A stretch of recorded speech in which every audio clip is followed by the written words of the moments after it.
کو رسول اللہ نے سر عام یہ کرم نوازی فرما کر بتا دیا. فرمایا قیامت تک میدان عمل میں جو نکلے گا اس کی پشت پر ہمارا ہاتھ ہوگا. اور حضرت سعد بن ربیع رضی اللہ تعالیٰ عنہ نے میدان احد میں یہ پیغام دیا. اور حضرت امیر محترم نے جیل کے اندر اور بڑے بڑے اقتدار پر مسند نشی ہونے والوں کو یہ پیغام دیا کہ یاد رکھنا انہ لا عذر لکم عند اللہ یوم القیامہ ان یخلص الی رسول اللہ صلی اللہ علیہ وآلہ وسلم ومنکم عین تطرف.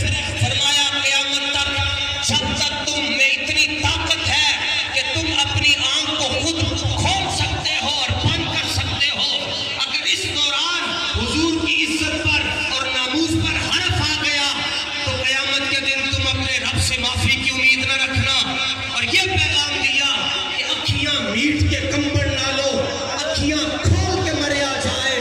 اکھیاں میٹ کے کمبڑ نہ لو، اکھیاں کھول کے مرے آ جائے.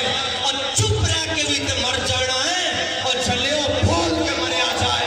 تاجدار ختم نبوت. اب تشریف لاتے ہیں خطیب اہل سنت اللہ